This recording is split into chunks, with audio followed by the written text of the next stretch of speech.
What's up, everyone? Thralls Metal here once again. I'm the Croc Nick. And I'm Jammin' John. And we have a live show review for you. So, once again, we went up to Detroit to the Sanctuary because we love fucking hanging out there because they keep booking awesome shows. Yeah, they do. This time they had Vale of Pnath, Gorod, Wolf King, Nethergate, and Vestigial playing. Now, Nethergate and Vestigial were both from Detroit. We didn't get a chance to see Vestigial, unfortunately. We got there just as Nethergate was going on, and from what we heard, Vestigial was really good. We just missed out on them, so unfortunately we don't have much to say about them, but... Sorry, guys. Sorry. We'll catch you another time. And yeah, we'll definitely be looking out for you. So, we didn't get to see Nethergate. These guys are from Detroit, and this is just a nasty death metal band. Yeah, dude. Like, very Steve Tucker era Morbid Angel. Mm-hmm. I really dug their overall sound. They kind of had a couple of flubs in their set, but they rebounded really well, and their overall sound was just dense, crushing. Yeah, the guitar tone was huge and nasty sounding, and the drums could have come up a bit in the mix, but I'm getting used to the Sanctuary, so... And I thought they did really good, solid opening band. I definitely check them out again. I actually bought their CD, which I'll go through all the merch later. But I was really impressed, and apparently we missed out on them when we saw Revocation and Voivod a while ago. They were one of the opening bands. But definitely down to see those guys again. Yeah, for sure. So then we had Wolf King, which pretty much just stormed the stage and fucked shit up. If you guys have never seen Wolf King is a mix of, I guess, like Converge, black metal, and surprisingly High on Fire. I get a lot of High on Fire vibes. Dude. Yeah. That dude's guitar tone and the riffs he likes to play, it's somewhere between like hardcore and those just big, beefy fucking Matt Pike riffs. Yeah. I mean, he's playing an SG, too. Killer set. These guys just tear it up. They are working on a new album, and they'll have a new one out here soon. They're super nice dudes. We talk to them now every time we see them, and, you know, my band had a chance to open for them last year around this time, so it was cool to just chit-chat with them again.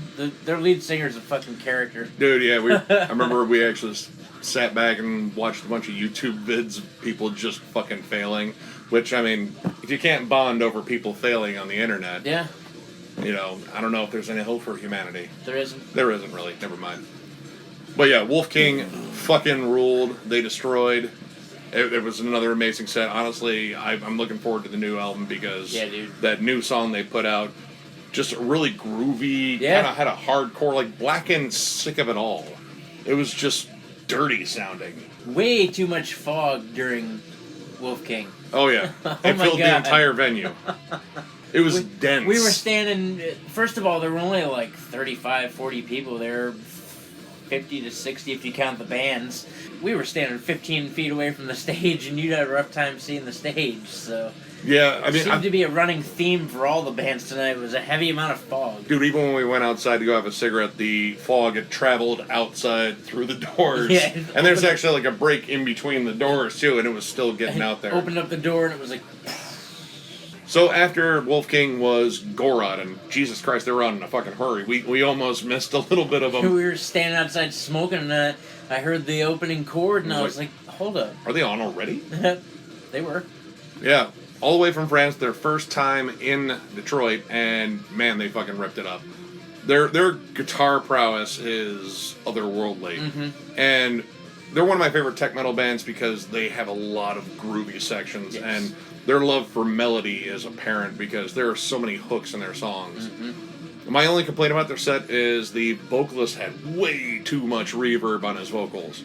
It's like they never switched it because Wolf King had a lot of reverb, but Wolf King makes sense. Yeah, that one makes sense because there's lots of dissonance, and it works the atmosphere. But it didn't work out for Gorod's vocalist. No. It would have been cooler to see him more straightforward, just like he is on the records, and that didn't happen. Yeah, it's just kind of like not really needed in terms of like ambience in their sound. Their sound's about precision and just technical prowess. Yeah. And melody too, and they're all talented musicians. Oh my god, they're dude. Disgustingly talented, especially for tech death. It's clever songwriting, which I really dig about them. It's not just a blur of notes. Right. It is almost kind of virtuoso-esque. Yes. Amazing band. Definitely check them out. Check out all these bands, honestly. And then finally we got the headliner, Vale of Pnath. And this is our third time seeing him, and Yeah. I want to say each time there's been at least one lineup shift. Yes. The first time we saw them, they had a different frontman, because their earlier two albums are a little bit more like technical melodic death metal. With their newer sound, with the new frontman, and I believe they have a new lead guitarist because their last lead guitarist is now the lead guitarist in Aborted. Oh, yeah. Yeah. Yeah, they just announced that today, I think. Yep, I guess he's official. Nice. And they've kind of shifted a little bit towards, like, blackened melodic death metal, but also still kind of tech death in spots. But more black metal. More black metal. It's a lot more about ambience and melody. It's not as much about, like, you know, odd time signatures and, you know, very techy riffs. There's still some of that in there, but it's not as prevalent. Yeah, not as much as it appeared on the first two albums, so... It's an interesting shift. I can't really tell if I like the older sound over the newer sound, because there's elements in both I really like, but honestly, I think those first two albums are still where I pretty much live, and they played some older stuff too. Yep. Which, it's interesting because the vocalist, his register and the newer stuff, the stuff that he's actually on in the studio, he has a more high register, kind of a blackened scream, almost like melodic death metal kind of scream. And the lower stuff, he doesn't really fit as well. He's almost there. He's really close, but you can tell that there is kind of like a more like mid-range register when he tries to go low. Yeah. And like he's still trying, but it's just not the punch in the balls from the vocals aren't there. Still really talented musicians though. God, their guitarists were on point tonight. Oh too. yeah, 100%. We've actually bullshitted with their bassist before we exchanged our love of Bloodbath albums. That's right. Yeah. But yeah, this was another solid show at the Sanctuary, and, well, he's going to be back there sooner than I am. Yeah, I'll be back there on the 15th of March for Beneath the Massacre and Origin. So, that'll be pretty fucking cool. I'm hitting up Devin Townsend and Haken that night in Cleveland. I'm jealous. I would kill to see... Man, especially those two together. It's horse shit. But, I mean, we'll be back at the Sanctuary for midnight, I believe, on the 28th. The 28th, and then... The 29th is Sepultura. Sepultura. It's a lot of shows. Okay, so, yeah, a lot of shows. Never mind. I was trying to save for Maryland Death Fest, but whatever. It can still happen. It's just money. Right? God. Okay. So, let's go over some merch. I picked up some CDs this time. I rarely ever get a chance to pick up CDs that I don't already have, and Gorod had two that I didn't. It's their Kiss the Freak EP and Transcendence, which I believe is just one long song. It's an 18-minute long song. It's really good. I've jammed it a bunch. Well, it's definitely more proggy for Gorod too. So. And I've jammed this on YouTube before, so I already know what's already on here. And you know, the first track's called "Being a Jerk," and I'm already kind of an expert at that. So I feel like there's a real connection here.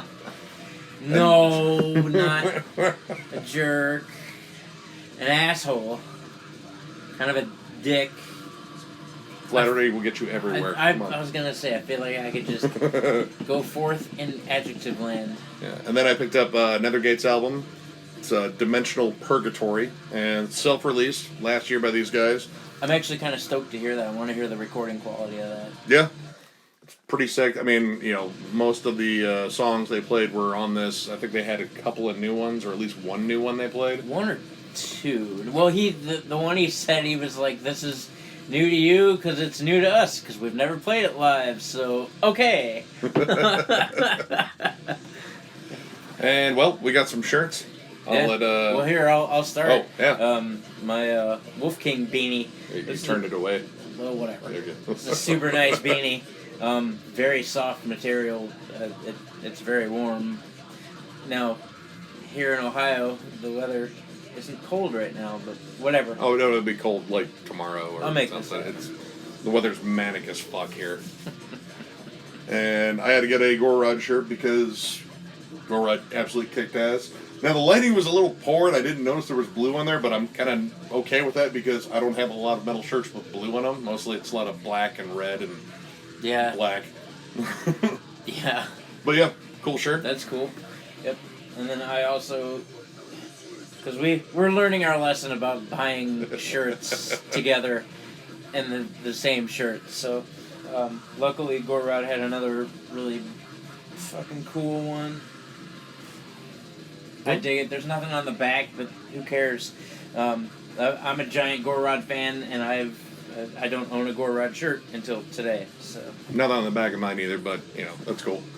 And then since Wolf King fucking whooped ass, I had to get a Wolf King shirt, which that's pretty badass. Yeah, that's pretty badass. Elegant in its simplicity. Yeah. It screams metal as fuck, and that's what I wanted. Elegant in its simplicity. Alright. And then, even having played with Vale of Pnath before, I didn't get a shirt, so this time I finally got a shirt. This thing's pretty cool. Again, nothing on the back. This is 2 shirts in a row now with nothing on the back. So that's a killer shirt. It is a killer shirt, though. I really dig the designs. I already had a Vale of Pnath shirt, so I didn't get one this time. And unfortunately, all the CDs they were selling I already owned, so yeah. But again, we're going to Maryland Death Fest. There's going to be more shirts there than... Oh my god. Than probably what they sell at most malls. So... utter insanity. Yeah. I can't wait. I'm going to get a lot of... money. Go fund us. Go fund MDF. Alright. Great talk. John needs new shirts. Hashtag John needs new shirts. No, I like it. No, hashtag John needs new shirts. JON, by the way. We spelled it right in the graphics. Cool. Yeah? Yeah, I think so. Yeah. Good. So, if you like the video, give it a thumbs up. And if you are new to the channel, subscribe. Because if you subscribe, you are entered in our giveaway for a Cryptopsy hoodie. We got a Cryptopsy hoodie when we saw Cryptopsy at the Sanctuary a while ago.